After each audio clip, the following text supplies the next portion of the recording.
ಶತಮಾನದಲ್ಲೇ ಕಾಣದ ಭೀಕರ ಪ್ರವಾಹಕ್ಕೆ ಕೊಡಗು ಜಿಲ್ಲೆ ತುತ್ತಾಗಿದ್ದು ಪ್ರವಾಸಿಗರ ಸ್ವರ್ಗ ಈಗ ಅಕ್ಷರಶಃ ನರಕದಂತೆ ಭಾಸವಾಗ್ತಾ ಇದೆ.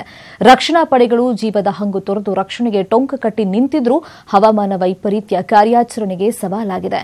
ಈ ನಡುವೆ ಪ್ರವಾಹಕ್ಕೆ ಇವತ್ತು ತಾಯಿ ಮಗ ಕೊಚ್ಚಿಕೊಂಡು ಹೋಗಿದ್ದಾರೆ. ಏನೆಲ್ಲ ಅವಾಂತರ ಆಗಿದೆ ಇವತ್ತು ನೋಡ್ಕೊಂಬನ್ನಿ.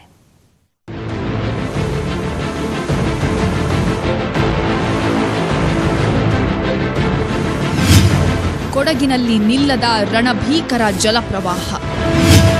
ಪ್ರವಾಹಕ್ಕೆ ಸಿಲುಕಿ ತಾಯಿ ಮಗ ಸಾವು. ಕೊಡಗು ಜಿಲ್ಲೆಯಲ್ಲಿ ನಿಲ್ಲದ ಪ್ರವಾಹ ಜೀವಗಳನ್ನ ಬಲಿ ಪಡೆದಿದೆ. ಭೀಕರ ನೆರೆಗೆ ಸಿಲುಕಿ ಎಮ್ಮೆತಾಳು ಗ್ರಾಮದಲ್ಲಿ ತಾಯಿ ಮಗ ಬಲಿಯಾಗಿದ್ದಾರೆ. ಕಳೆದ 3 ದಿನಗಳಿಂದ ಬೆಟ್ಟದ ಮೇಲಿರುವ ಮನೆಯಲ್ಲೇ ಉಳ್ಕೊಂಡಿದ್ದ ತಾಯಿ ಮಗ ಮನೆ ಸಮೇತ ಕೊಚ್ಚಿ ಹೋಗಿದ್ದಾರೆ. ಶವಗಳಿಗಾಗಿ ಹುಡುಕಾಟ ಮುಂದುವರೆದಿದೆ.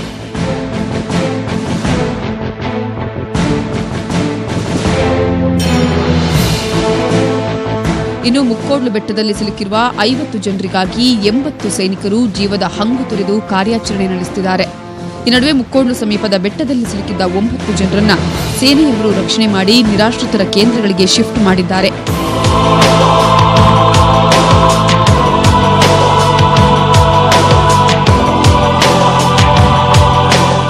ಕಾಂಡನಕೊಲ್ಲಿ ಭಾಗದಲ್ಲಿ ಮತ್ತೆ ಗುಡ್ಡ ಕುಸಿತವಾಗಿದ್ದು ಸೇನಾಪಡೆಯ ಕಾರ್ಯಾಚರಣೆಗೆ ಮತ್ತೆ ಅಡ್ಡಿಯುಂಟಾಗಿದೆ.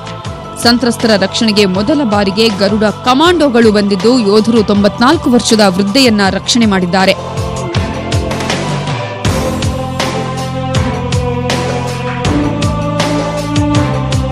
ಇನ್ನು ಕೊಡಗಿನ ನೆರೆಪೀಡಿತ ಪ್ರದೇಶಗಳಿಗೆ ಡಿಸಿಎಂ ಡಾಕ್ಟರ್ ಜಿ ಪರಮೇಶ್ವರ್ ಭೇಟಿ ಕೊಟ್ಟು ಪರಿಶೀಲನೆ ನಡೆಸಿದರು. ಬಳಿಕ ಜಿಲ್ಲಾಧಿಕಾರಿಗಳಿಂದ ಹಾನಿ ಕುರಿತು ಮಾಹಿತಿ ಪಡೆದಿದ್ದಾರೆ.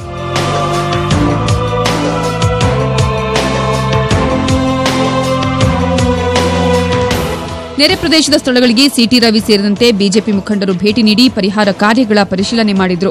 ಇನ್ನು ಸರಿಯಾಗಿ ಪರಿಹಾರ ಕಾರ್ಯ ಕೈಗೊಳ್ಳುತ್ತಿಲ್ಲ ಅಂತ ಹೇಳಿ ಅಧಿಕಾರಿಗಳ ವಿರುದ್ಧ ಶಾಸಕ ಕೆಜಿ ಬೋಪಯ್ಯ ಗರಂ ಆದ್ರು. ಅದೇ ಸಚಿವ ಪುಟ್ಟರಾಜುಗೆ ದೂರು ಕೊಟ್ಟರು. ತಕ್ಷಣವೇ ಎಚ್ಚೆತ್ತ ಸಚಿವ ಪುಟ್ಟರಾಜು ಅಧಿಕಾರಿಗಳ ಸಭೆ ನಡೆಸಿ 30 ಕೋಟಿ ರೂಪಾಯಿಯನ್ನ ಪರಿಹಾರ ಕಾರ್ಯಕ್ಕೆ ಬಿಡುಗಡೆ ಮಾಡಿದ್ರು.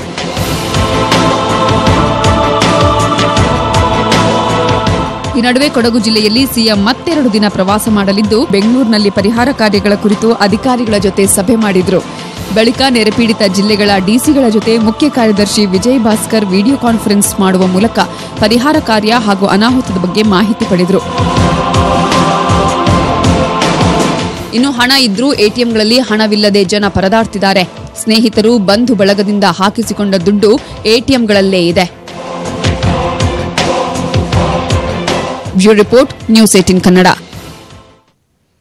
ಇನ್ನು ಭೀಕರ ಜಲಪ್ರಳಯಕ್ಕೆ ತುತ್ತಾಗಿರುವಂತಹ ಕೊಡಗಿನಲ್ಲಿ ಕರೆಂಟ್ ಇಲ್ಲ, ರಸ್ತೆ ಇಲ್ಲ, ಹಲವು ಪ್ರದೇಶಗಳು ದ್ವೀಪದಂತಾಗಿವೆ. ಇಡೀ ಜಿಲ್ಲೆಯನ್ನೇ ಪುನರ್ ನಿರ್ಮಾಣ ಮಾಡಬೇಕಾದಂತ ಪರಿಸ್ಥಿತಿ ಈಗ ಇದೆ. ಕೊಡಗು ಮತ್ತೆ ಮೊದಲಿನಂತೆ ಆಗೋದಕ್ಕೆ ಕನಿಷ್ಠ 6 ತಿಂಗಳಾದರೂ ಬೇಕು. ಸದ್ಯಕ್ಕೆ ಅಲ್ಲಿ ಏನೆಲ್ಲ ಆಗ್ತಾ ಇದೆ ನೋಡ್ಕೊಂಬನ್ನಿ.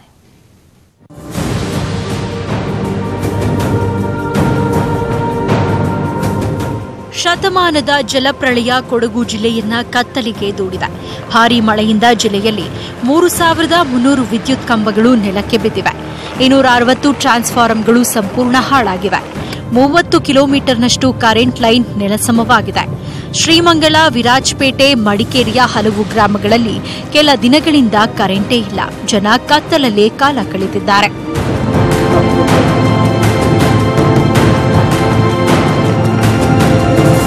ಇಡೀ ಕೊಡಗು ಜಿಲ್ಲೆಯಾದ್ಯಂತ ವಿದ್ಯುತ್ ಸಂಪರ್ಕ ಸಂಪೂರ್ಣವಾಗಿ ಕಡಿತ ಆಗಿದೆ. ಈಗಾಗಲೇ ಮೈಸೂರಿನಿಂದ ಸುಮಾರು 50ಕ್ಕೂ ಹೆಚ್ಚು ಸಿಬ್ಬಂದಿಗಳು ಬಂದು ವಿದ್ಯುತ್ತನ್ನು ಸರಿಪಡಿಸುವಂತಹ ಕಾರ್ಯದಲ್ಲಿ ನಿರತರಾಗಿದ್ದಾರೆ.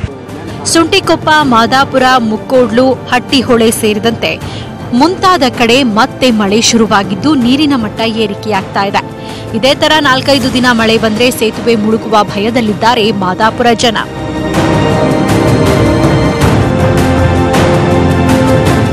ನಿನ್ನೆ ರಾತ್ರಿಯಿಂದಲೂ ಕೂಡ ಇದುವರೆಗೂ ಮಳೆ ಮಾತ್ರ ನಿಂತಿಲ್ಲ. ಈ ಒಂದು ನೀರು ಹರಿಯುತ್ತಿರುವಂತಹ ನೀರಿನ ಮಟ್ಟವೂ ಕೂಡ ಅಷ್ಟೇ ದಿನೇ ದಿನೇ ಜಾಸ್ತಿ ಆಗ್ತಾನೆ ಇದೆ ಹೊರತು ಕಡಿಮೆ ಮಾತ್ರ ಆಗ್ತಿಲ್ಲ. ಈ ಒಂದು ನೀರಿನ ಮಟ್ಟ ಇದೇ ತರಹ ಏನಾದ್ರೂ ಜಾಸ್ತಿ ಆದಂತಹ ಪಕ್ಷದಲ್ಲಿ ಏನು ಈ ಒಂದು ಬ್ರಿಡ್ಜ್ ಕಾಣ್ತಿದೆ, ಮಾದಾಪುರ ಸಮೀಪ ಇರುವಂತಹ ಬ್ರಿಡ್ಜ್, ಈ ಒಂದು ಬ್ರಿಡ್ಜ್ ನ ಮೇಲ್ಭಾಗದವರೆಗೂ ಕೂಡ ನೀರು ಬಂದಂತಹ ಪಕ್ಷದಲ್ಲಿ ಬ್ರಿಡ್ಜ್ಗೂ ಕೂಡ ಅಷ್ಟೇ ಒಂದು ರೀತಿಯಂತಹ ಅನಾಹುತ ಆಗುವಂತಹ ಸಾಧ್ಯತೆಗಳಿರುತ್ತೆ. ಹಾರಂಗಿ ಜಲಾಶಯದಿಂದ 85,000 ಕ್ಯೂಸೆಕ್ ನೀರು ಬಿಟ್ಟಿದ್ದು ಕೂಡಿಗೆ ಸೇತುವೆ ಮೇಲೆ 4 ಅಡಿ ನೀರು ಹರಿತಾ ಇದೆ. ತಾಳತ್ತ ಮನೆ ಭಾಗದಲ್ಲಿ ಗುಡ್ಡ ಕುಸಿತ ಉಂಟಾಗಿದ್ದು ಮಂಗಳೂರು ಮಡಿಕೇರಿ ರಾಷ್ಟ್ರೀಯ ಹೆದ್ದಾರಿ ಬಂದ್ ಆಗಿದೆ. ಹಿಂಗೆ 2 ದಿನ ಮಳೆ ಏನಾದ್ರು ಬಂದ್ಬಿಟ್ರೆ ಈ ಕಡೆಯಿಂದ ಹೋಗ್ಲಿಕ್ಕೆ ಆಗೋದಿಲ್ಲ, ನೀರು ಇಷ್ಟರ ಮಟ್ಟಿಗೆ ತುಂಬ್ಕೊಂಡ್ಬಿಡುತ್ತೆ ಅನ್ನೋ ಒಂದು ಮಾತನ್ನ ಕೂಡ ಹೇಳ್ತಿದ್ರೆ. ಹೀಗೆ ಈ ಗಾಳಿ ಬೀಡು ರೋಟಲ್ಲಿ ಹೋಗ್ತಾ ಇದ್ದಂತೆ ಒಂದಷ್ಟು ಗುಡ್ಡ ಕುಸಿತಗಳು, ಒಂದಷ್ಟು ನೀರಿನ ಪ್ರವಾಹಗಳು ಬರ್ತಾನೆ ಇದೆ. ಇವೆಲ್ಲವೂ ಕೂಡ ಮಳೆ ಕಮ್ಮಿ ಆಗದಿದ್ರೆ ಇನ್ನೂ ಕೂಡ ಅನಾಹುತಗಳು ಜಾಸ್ತಿ ಆಗ್ತವೆ ಅನ್ನೋ ನಿಟ್ಟಿನಲ್ಲಿ ಕೂಡ ಇಲ್ಲಿನ ನಿವಾಸಿಗಳು ಹೇಳ್ತಾ ಇರುವಂತದ್ದು. ಕಾಂಡನಕೊಲ್ಲಿ ಭಾಗದಲ್ಲಿ ಮತ್ತೆ ಗುಡ್ಡ ಕುಸಿದಿದ್ದು ಸಂಪರ್ಕ ಕಲ್ಪಿಸುವ ರಸ್ತೆಗೆ 300 ಅಡಿಗಳಷ್ಟು ಕುಸಿದು ಬಿದ್ದಿದೆ.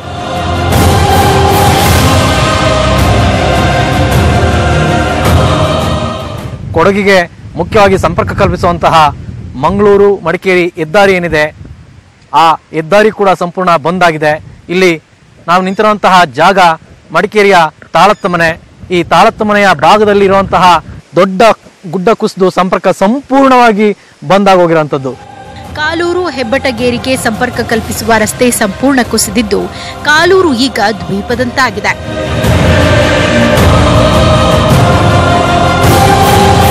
ನಾವು ಈಗ ನೋಡ್ಬೋದು ಈ ರಸ್ತೆಯನ್ನ.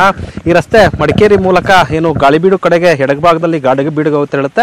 ಅದರ ಬಲಭಾಗದಲ್ಲಿ ನಾವು ಬರುವಂತದ್ದಾದ್ರೆ ಈ ರಸ್ತೆ ಹೆಬ್ಬೆಟಗೇರಿಗೆ ತೆರಳುತ್ತೆ. ಅಂದ್ರೆ ಈ ರಸ್ತೆ ಕಂಟಿನ್ಯೂ ಆಗಿ ಹೆಬ್ಬೆಟಗೇರಿ ತೆರಳಬೇಕು. ಆದ್ರೆ ಮಳೆಯ ಆರ್ಭಟದಿಂದಾಗಿ ಈ ರಸ್ತೆ ಸಂಪೂರ್ಣವಾಗಿ ಕುಸಿತಿರುವಂತದನ್ನ ನಾವಿಲ್ಲಿ ನೋಡ್ಬೋದು. ಇಲ್ಲಿ ಸುಮಾರು 100 ಅಡಿ ಆಳದವರೆಗೆ ಮಣ್ಣು ಈಗ ಕಾಫಿ ತೋಟದ ಒಳಗಡೆ ಕೂಡ ಸಂಪೂರ್ಣವಾಗಿ ಜರಿದಿರುವಂತದನ್ನ ನಾವಿಲ್ಲಿ ಗಮನಿಸಬಹುದು. ಇನ್ನು ಕೆಲವೆಡೆ ಮಳೆ ಕಡಿಮೆಯಾಗಿದ್ದು ಕುಶಾಲನಗರದ ಕುವೆಂಪು ಬಡಾವಣೆಯ ಜನ ಮನೆಗಳಿಗೆ ವಾಪಸ್ ತೆರಳಿದ್ರೆ ಮನೆಯಲ್ಲಿ ಕೆಸರು ತುಂಬಿಕೊಂಡಿತ್ತು. ಜನ ದಿಕ್ಕು ಕಾಣದೆ ಪರದಾಡುತ್ತಲೇ ಮನೆ ಕ್ಲೀನ್ ಮಾಡುತ್ತಿದ್ದಾರೆ.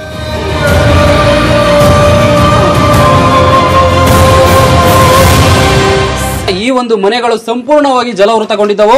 ಏನು ಕಳೆದ 6 ದಿನಗಳಿಂದ ಈ ಎಲ್ಲಾ ಮನೆಗಳಲ್ಲಿ ಕೂಡ ಸಂಪೂರ್ಣವಾಗಿ ನೀರು ತುಂಬಿತ್ತಂತು. ಹಾಗಾಗಿ ಇವರಿಗೆ ಹಾಕೊಳ್ಳುವಂತ ಬಟ್ಟೆಗಳಂತೂ ಸೇರಿದಂತೆ ಎಲ್ಲಾ ಒಂದು ಸಂಪೂರ್ಣವಾಗಿ ಹಾನಿಯಾಗಿರ್ತಕ್ಕಂಥದ್ದು. ಅಂದ್ರೆ ಈಗ ಉಟ್ಟ ಬಟ್ಟೆ ಬಿಟ್ರೆ ಬೇರೆ ಅವರ ಬಳಿ ಏನೂ ಕೂಡ ಇಲ್ಲ. ಅಂದ್ರೆ ಈಗ ಏನಾದ್ರೂ ಅವ್ರ ಜೀವನ ನಡೆಸಲೇಬೇಕು ಅನ್ನೋದಾದ್ರೆ ಹೊಸದಾಗಿ ಅವರ ಜೀವನವನ್ನು ಆರಂಭಿಸಬೇಕು. ಆ ಒಂದು ನಿಟ್ಟಿನಲ್ಲಿ ಇವರಿಗೆ ನೆರೆಯ ಒಂದು ಪ್ರಭಾವ ತಟ್ಟಿದೆ ಅಂತ ಹೇಳ್ಬೋದು. ಈ ನಡುವೆ ಕೊಡಗಿನ ಸಂತ್ರಸ್ತರಿಗೆ ನೆರವಾಗಲು ಬಿಬಿಎಂಪಿ ಮುಂದಾಗಿದೆ. ಕುಶಾಲನಗರದಲ್ಲಿ 97 ಪೌರ ಕಾರ್ಮಿಕರು ಸ್ವಚ್ಛತಾ ಕಾರ್ಯ ಮಾಡುತ್ತಿದ್ದಾರೆ.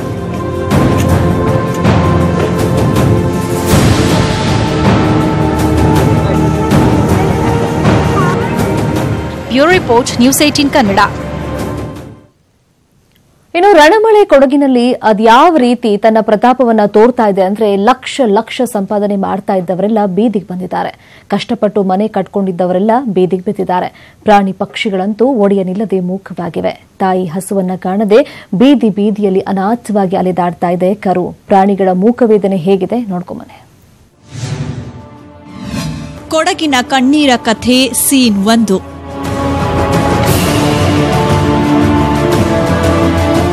ನೋಡಿದ್ರಲ್ಲ, ಭಾರಿ ಮಳೆ ಅದ್ಯಾವ ರೀತಿ ಅವಾಂತರ ತಂದೊಡ್ಡಿದೆ ಎಂಬುದನ್ನ.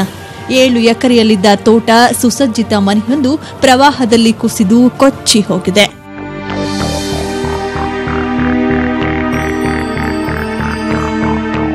ಇದೇ ಒಂದು ಗುಡ್ಡ ಕುಸಿದಂತಹ ಸ್ಥಳದಲ್ಲಿ ಅವ್ರದ್ದು ಒಟ್ಟು 7.5 ಎಕರೆಯಷ್ಟು ಜಮೀನಿತ್ತು.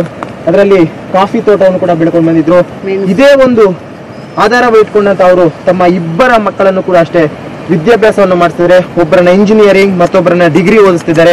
ಆದ್ರೆ ಈ ಒಂದು ಮಹಾಮಳೆಗೆ ಅವ್ರದ್ದು ಒಂದು ಮನೆ ಮತ್ತು 7.5 ಎಕರೆ ಜಮೀನಲ್ಲಿದ್ದಂತ ಕಾಫಿ ತೋಟ ಎರಡೂ ಕೂಡ ಅಷ್ಟೇ ಕೊಚ್ಕೊಂಡು ಹೋಗಿದೆ. ಗಿಡ ನೆಟ್ಟು ತೋಟ ಮಾಡಿ ಎಲ್ಲ ಮಾಡಿ ಒಂದು ಹಂತಕ್ಕೆ ಬರುವಾಗ ಎಲ್ಲ ಕುಸಿದೋಯ್ತು ಸರ್. ಮಕ್ಕಳನ್ನ ಓದಿಸೋ ಪರಿಸ್ಥಿತಿಯಲ್ಲೂ ಇಲ್ಲ ನಾವು ಈಗ.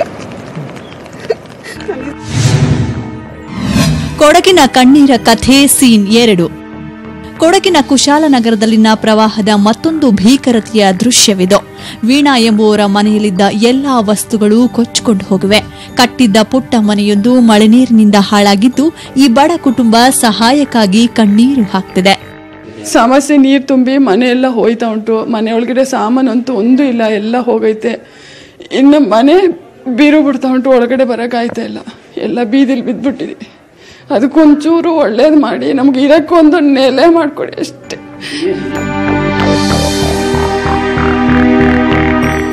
ಓದ್ತಿರೋ ಇಬ್ಬರು ಹೆಣ್ಮಕ್ಳನ್ನ ಸಾಕ್ತಿರೋ ಈ ಕುಟುಂಬಕ್ಕೆ ಸಂಸದ ಪ್ರತಾಪ್ ಸಿಂಹ ಮನೆ ಸರಿ ಮಾಡಿಸಿಕೊಡೋದಾಗಿ ಅಭಯ ನೀಡಿದ್ರು. ನ್ಯೂಸ್ 18 ಕನ್ನಡ ವರದಿ ಪ್ರಸಾರವಾಗ್ತಿದ್ದಂತೆ ವೀಣಾ ಅವರ ಕುಟುಂಬಕ್ಕೆ ನೆರವಿನ ಭರವಸೆ ಕೊಟ್ಟರು. ಅವ್ರಿಗೆ ಹೇಳಿ ಆ ಮನೆ ಏನು ಅವ್ರದ್ದು ಮುಳಸೋಗೆ ಗ್ರಾಮ ಏನಿದೆ ಆ ಗ್ರಾಮಕ್ಕೆ ನಾ PDO ಕಳಿಸಿ ನಾನು ಕೂಡ ಖುದ್ದಾಗಿ ಹೋಗ್ತೀನಿ. ಅಲ್ಲಿ ಹೋಗಿ ಅದನ್ನ ವಿಸಿಟ್ ಮಾಡಿ ಮಳೆ ನಿಂತಾದ ಕೂಡಲೇ ಅವರಿಗೆ ನಾವು ಪ್ರಾವಿಷನ್ ಮಾಡ್ಬಿಟ್ಟು ಮನೆನ ಕಂಪ್ಲೀಟ್ ಆಗಿ ರೀಕನ್ಸ್ಟ್ರಕ್ಷನ್ ಮಾಡ್ಕೊಡ್ತೀವಿ. ನೀವೇನು ತಲೆಬಿಸಿ ಮಾಡ್ಕೊಳ್ಳೋದು ಬೇಡ. ನಿಮ್ಗೆ ಏನಾಗುತ್ತೆ ಅದು ಓದೋ ವಿದ್ಯಾಭ್ಯಾಸದ್ದು ಏನೇ ಇತ್ತು ಸಮಸ್ಯೆ ಇತ್ತು ಅಂದ್ರೆ ನಾವು ಪರಿಹಾರ ಮಾಡ್ಕೊಡ್ತೀವಿ, ತಲೆ ಕೆಡಿಸ್ಕೊಳ್ಬೇಡ. ಕೊಡಗಿನ ಕಣ್ಣೀರ ಕಥೆ ಸೀನ್ 3. ಮಡಿಕೇರಿ ತಾಲೂಕಿನ ಗಾಳಿಬೀಡು ಬೆಟ್ಟಗಿರಿಯಲ್ಲಿ ಮತ್ತೆ ಮಳೆಯಾಗ್ತಿರೋದ್ರಿಂದ ಜನರಲ್ಲಿ ಕ್ಷಣ ಕ್ಷಣಕ್ಕೂ ಆತಂಕ ಹೆಚ್ಚಾಗ್ತಿದೆ. ಹೀಗಾಗಿ ಜನ ಮನೆ ಬಿಟ್ಟು ಹೊರಗಡೆ ಬರ್ತಿದ್ದಾರೆ.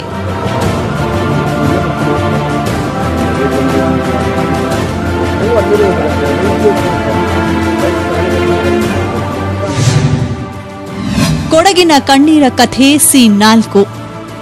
ಮಡಿಕೇರಿಯಲ್ಲಿನ ಗಾಳಿಬೀಡು ರಸ್ತೆಯಲ್ಲಿ ಮನೆಗಳೆಲ್ಲ ಕುಸಿದು ಬಿದ್ದಿವೆ. ಇನ್ನು ಅದೆಷ್ಟೋ ಮನೆಗಳು ಧರೆಗುರುಳೋ ಸ್ಥಿತಿಯಲ್ಲಿವೆ.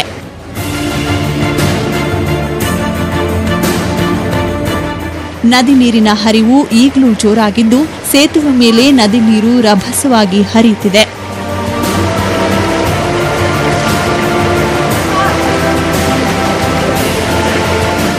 ರಸ್ತೆಗಳೆಲ್ಲ ಹದಗೆಟ್ಟಿದ್ದು ಸಂಚಾರವಂತೂ ಸದ್ಯಕ್ಕೆ ಸಾಧ್ಯವೇ ಇಲ್ಲದಂತಾಗಿದೆ.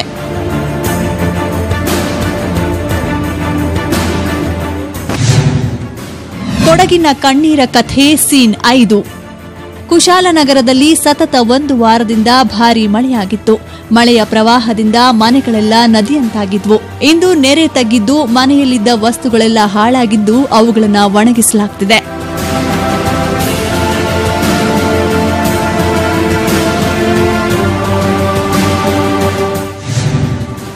ಕೊಡಗಿನ ಕಣ್ಣೀರ ಕಥೆ ಸೀನ್ 6. ಮಾದಾಪುರದ ರಸ್ತೆ ಪಕ್ಕದಲ್ಲಿದ್ದ ಮನೆಗಳ ಮೇಲೆ ಮಣ್ಣು ಕುಸಿತಿದ್ದು ಜಿಲ್ಲಾಡಳಿತ ಮನೆಯಲ್ಲಿದ್ದವರನ್ನ ಸ್ಥಳಾಂತರ ಮಾಡಿದೆ. ಇಡೀ ಏರಿಯಾ ಜನರಿಲ್ಲದೆ ಬಿಕೋ ಎಂತಿದೆ.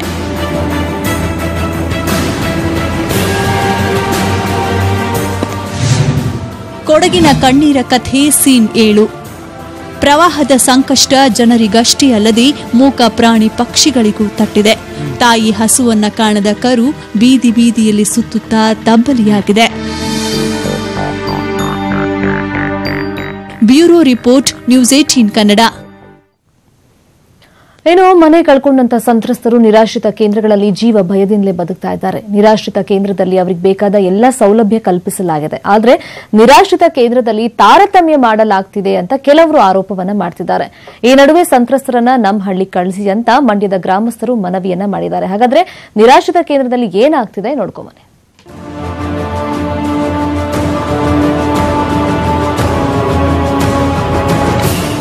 ಕೊಡಗಿನಲ್ಲಿ ಮಳೆ ನಿಂತು ಪ್ರವಾಹ ಪರಿಸ್ಥಿತಿ ಕಡಿಮೆಯಾಗ್ತಿದೆ.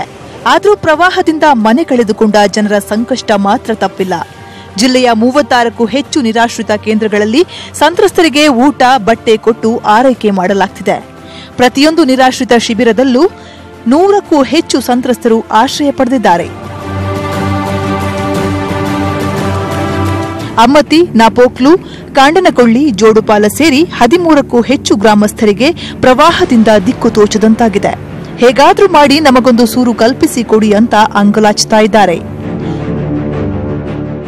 ಇನ್ನು ಕೆಲ ನಿರಾಶ್ರಿತ ಕೇಂದ್ರಗಳಲ್ಲಿ ಸರಿಯಾದ ಸೌಲಭ್ಯ ನೀಡುತ್ತಿಲ್ಲ ಅಂತ ಕೆಲ ಸಂತ್ರಸ್ತರು ಬೇಸರ ವ್ಯಕ್ತಪಡಿಸಿದ್ದಾರೆ. ಎಲ್ಲ ಹೋಗಿದೆ ಮೇಡಮ್.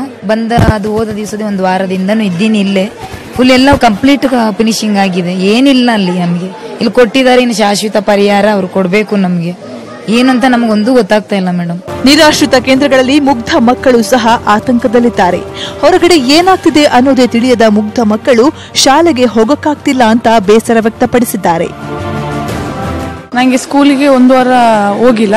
ಬುಕ್ಸ್ ಎಲ್ಲ ಮನೇಲೆ ಉಂಟು. ನಮಗೆ ತುಂಬಾ ಕಷ್ಟ ಆಯ್ತು ಸ್ಕೂಲಿಗೆ ಹೋಗಕ್ಕೆ.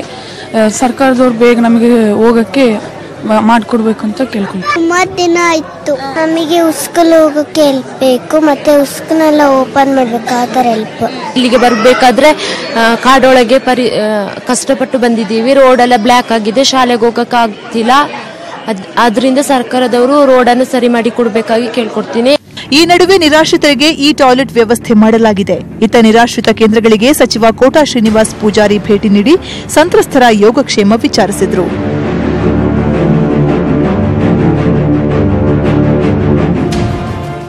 ಇನ್ನು ಮುಕ್ಕೋಡ್ಲು ರೆಸಾರ್ಟ್ನಲ್ಲಿ ಸಿಲುಕಿಕೊಂಡಿದ್ದ 30 ಜನರನ್ನ ರಕ್ಷಿಸಲಾಗಿದೆ. ನಟಿ ಹರ್ಷಿಕಾ ಪೂಣಚ್ಚ ಹಾಗೂ ಭುವನ್ ಸಂಬಂಧಿಕರನ್ನು ರಕ್ಷಣಾ ಸಿಬ್ಬಂದಿ ರಕ್ಷಿಸಿದ್ದಾರೆ. ಬದುಕಿ ಬಂದ ಬಂಧುಗಳನ್ನು ನೋಡಿ ಹರ್ಷಿಕಾ ಕಣ್ಣೀರಿಟ್ಟಿದ್ದಾರೆ.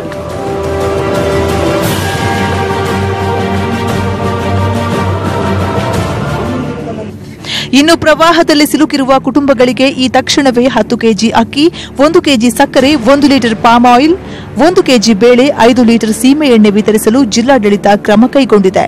ಸರ್ಕಾರ ಎಲ್ಲ ಕೊಟ್ಟರೂ ಅಡುಗೆ ಮಾಡಿಕೊಂಡು ಊಟ ಮಾಡೋದು ಎಲ್ಲಿ ಎಂಬ ಪ್ರಶ್ನೆ ಕಾಡ್ತಿದೆ. ಪ್ರವಾಹ ಪೀಡಿತ ಕೊಡಗಿಗೆ ರಾಜ್ಯ ಬಿಜೆಪಿ ಸಹ ಸಹಾಯ ಹಸ್ತ ಚಾಚಿದೆ. ಪ್ರತಿ ಶಾಸಕ ಮತ್ತು ಸಂಸದರ 2 ತಿಂಗಳ ಸಂಬಳವನ್ನ ನೆರೆ ಸಂತ್ರಸ್ತರ ಪರಿಹಾರಕ್ಕೆ ನೀಡಲು ತೀರ್ಮಾನಿಸಿದೆ. ಈ ನಡುವೆ ಸಂತ್ರಸ್ತರ ನೆರವಿಗೆ ಸಕ್ಕರೆ ನಾಡು ಮಂಡ್ಯ ಜನರು ಹೃದಯ ವೈಶಾಲ್ಯತೆ ಮೆರೆದಿದ್ದಾರೆ. ಸಂತ್ರಸ್ತರನ್ನ ನಮ್ಮೂರಿಗೆ ಕಳುಹಿಸಿ ಅಂತ ಮಂಡ್ಯ ಶಿವಳ್ಳಿ ಗ್ರಾಮಸ್ಥರು ಜಿಲ್ಲಾಧಿಕಾರಿಗಳಿಗೆ ಮನವಿ ಮಾಡಿದ್ದಾರೆ. ಕೊಡಗಿನ ಈ ಪರಿಸ್ಥಿತಿಗೆ ಮಾನವರೇ ಕಾರಣ ಅಂತ ಹೈಕೋರ್ಟ್ ಅಭಿಪ್ರಾಯಪಟ್ಟಿದೆ. Bureau report, news 18 Kannada, Kodagu. ಇನ್ನೊಂದು ಕಡೆ ಕೊಡಗು ಮಹಾಪ್ರಳಯದ ರಕ್ಷಣಾ ಕಾರ್ಯ ಮತ್ತು ಪರಿಹಾರದ ಬಗ್ಗೆ ಸಿಎಂ ಎಚ್ಡಿ ಕುಮಾರಸ್ವಾಮಿ ಅಧಿಕಾರಿಗಳಿಂದ ಮಾಹಿತಿ ಪಡೆದ ಬಳಿಕ ಗೃಹ ಕಚೇರಿ ಕೃಷ್ಣದಲ್ಲಿ ಸುದ್ದಿಗೋಷ್ಠಿಯನ್ನು ನಡೆಸಿದರು. ರಕ್ಷಣಾ ಕಾರ್ಯಾಚರಣೆ ಹಾಗೂ ಸಂತ್ರಸ್ತರಿಗೆ ನೆರವಿನ ಬಗ್ಗೆ ಮಾಹಿತಿಯನ್ನು ಕೊಟ್ಟರು.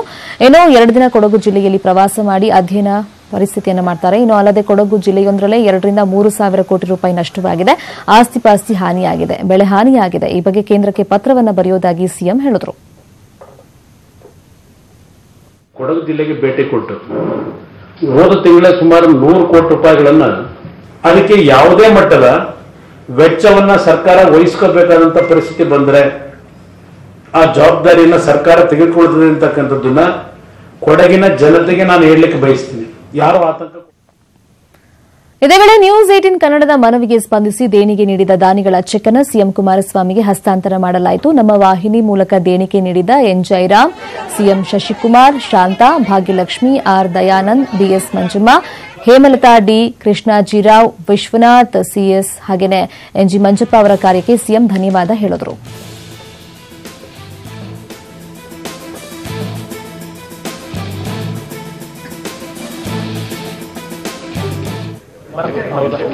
ನ್ಯೂಸ್ 18 ಕನ್ನಡ ನ್ಯೂಸ್ ಚಾನೆಲ್ ನಿಂದ ಜನತೆಗೇನು ಮನವಿ ಮಾಡಿದ್ರು, ಕೆಲವರು ಚೆಕ್ ಕೊಟ್ಟಿದ್ದಾರೆ. ಅದನ್ನು ಇವತ್ತು ನ್ಯೂಸ್ 18 ಕನ್ನಡದ ವತಿಯಿಂದ ಕೊಡ್ತಾ ಇದ್ದಾರೆ. ಅವ್ರಿಗೂ ನನ್ನ ಕೃತಜ್ಞತೆಗಳನ್ನು ಸರ್ಕಾರದ ಪರವಾಗಿ ಸಲ್ಲಿಸಲಿಕ್ಕೆ ಬಯಸ್ತೀನಿ. ಒಂದು 5-6 ಪಬ್ಲಿಕ್ ಕೊಟ್ಟಿದ್ದಾರೆ. ಅದೆಲ್ಲ ಸರ್ಕಾರ. ಸೂಪರ್ ಸಿಎಂ ಅಂತಾನೆ ಫೇಮಸ್ ಆಗಿರುವಂತಹ ಸಚಿವ ರೇವಣ್ಣ ಯಾಕೆ ಹಿಂಗಾಡ್ತಿದ್ದಾರೋ ಗೊತ್ತಿಲ್ಲ. ಹಾಸನದ ರಾಮನಾಥಪುರದ ನಿರಾಶ್ರಿತರ ಕೇಂದ್ರಕ್ಕೆ ಭೇಟಿ ಕೊಟ್ಟಾಗ ನಿರಾಶ್ರಿತರಿಗೆ ಪ್ರಾಣಿಗಳಿಗೆ ಎಸೆಯುವಂತೆ ಬಿಸ್ಕೆಟ್ ಅನ್ನು ಎಸೆದಿದ್ದಾರೆ. ರೇವಣ್ಣ ಬಿಸ್ಕೆಟ್ ಎಸೆಯುವ ವಿಡಿಯೋ ಸಾಮಾಜಿಕ ಜಾಲತಾಣಗಳಲ್ಲಿ ವೈರಲ್ ಆಗಿದ್ದು ಜನರು ಹಾಗೂ ಪ್ರತಿಪಕ್ಷದವರು ರೇವಣ್ಣ ಅವರ ವರ್ತನೆಯನ್ನ ಖಂಡಿಸ್ತಾ ಇದ್ದಾರೆ. ಇನ್ನು ಸಚಿವ ರೇವಣ್ಣ ಅವರ ವರ್ತನೆ ಬಗ್ಗೆ ಸಿಎಂ ಪ್ರತಿಕ್ರಿಯೆ ಕೊಟ್ಟಿದ್ದಾರೆ. ರೇವಣ್ಣ ದುರಹಂಕಾರದಿಂದ ವರ್ತಿಸಿಲ್ಲ ಬಿಡಿ ಅಂತ ಹೇಳಿದ್ದಾರೆ. ಆದರೆ ಮಗ ಪ್ರಜ್ವಲ್ ರೇವಣ್ಣ ಅಪ್ಪ ಮಾಡಿದ ಕೆಲಸಕ್ಕೆ ಕ್ಷಮೆ ಕೇಳಿದ್ದಾರೆ. ರೇವಣ್ಣ ಅವರ ವಿಷಯದಲ್ಲಿ ದಯವಿಟ್ಟು ಅನ್ಯತಾ ಭಾವಿಸಬೇಡಿ. ಹೌದು, ಅದೇನೋ ಹೆಸರು ಅಂತಕ್ಕಂಥದ್ದೇನೋ ಟಿವಿಲಿ ಬಂದಿರತಕ್ಕಂಥ ಪತ್ರಿಕೆಯಲ್ಲಿ ಬಂದಿರೋದು ಗಮನಿಸಿದ್ದೇನೆ. ನಾನು ಕ್ರಾಸ್ ಚೆಕ್ ಮಾಡಿದೆ. ಬಿಸ್ಕೆಟ್ಗಳನ್ನ ಅವ್ರಿಗೇನು ನೆನ್ನೆ ಕೊಡಬೇಕಾದ್ರೆ ಒಂದು 5,000 ಜನ ಹಾಲ್ನಲ್ಲಿದ್ದಾರೆ. ಮೂವ್ಮೆಂಟ್ ಮಾಡ್ಲಿಕ್ಕೆ ಜಾಗ ಇರಲಿಲ್ಲ. ಅದರಿಂದ ಅವರು ದುರಹಂಕಾರಕ್ಕೆ ಮಾಡಿರ್ತಕ್ಕಂಥದ್ದಲ್ಲ.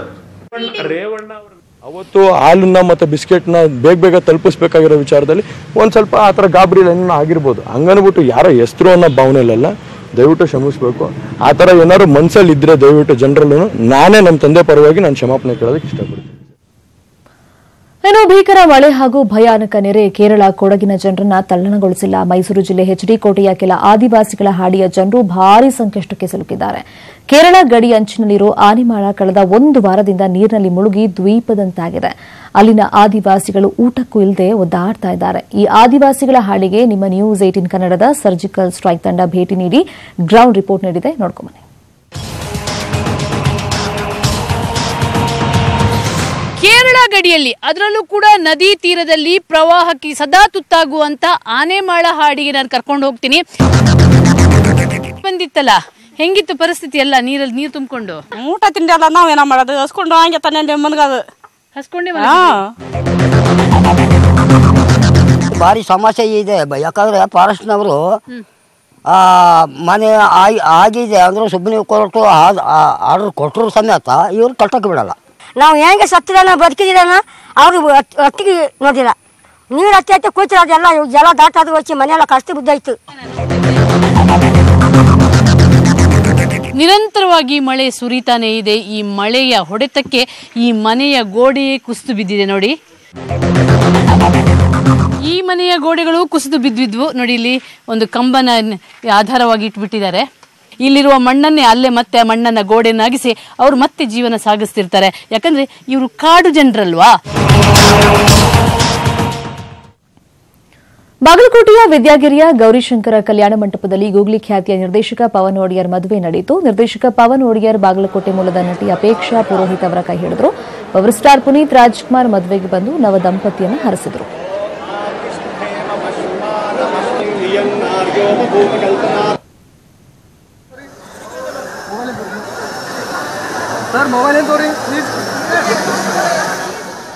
ಪವನ್ ಒಡೆಯರ್ ಅವರ ಮದುವೆ ಮೂಲಕ ನನಗೂ ಬಾಗಲಕೋಟೆಗೆ ಇವತ್ತು ಬರೋ ಅವಕಾಶ ಆಯಿತು. ಅವ್ರು ಬಂದ್ವಿ, ಅವರ ಮದುವೆ ಆದ್ರೆ ಇವತ್ತು ಅವರ ದಂಪತಿಗಳಿಗೆ ಅವ್ರ ಮದುವೆಗೆ ವಿಶ್ ಮಾಡಿ ಅವ್ರಿಗೆ ಒಳ್ಳೇದಾಗ್ಲಿ. ಬಾಗಲಕೋಟೆಯಲ್ಲಿ ಮದುವೆ ಆಗಿದ್ದಾರೆ. ಇದು ಇವತ್ತಿನ ಕನ್ನಡ ನಾಡಿ. ನಾಳೆ ಮತ್ತೆ ರಾತ್ರಿ 8 ಗಂಟೆ ಸಿಗೋಣ. ಅಲ್ಲಿ ತನಕ ನೋಡ್ತಾ ಇರಿ ನ್ಯೂಸ್ 18 ಕನ್ನಡ. ಜಾಲ ನಮ್ಮದು, ಬಲ ನಿಮ್ಮದು.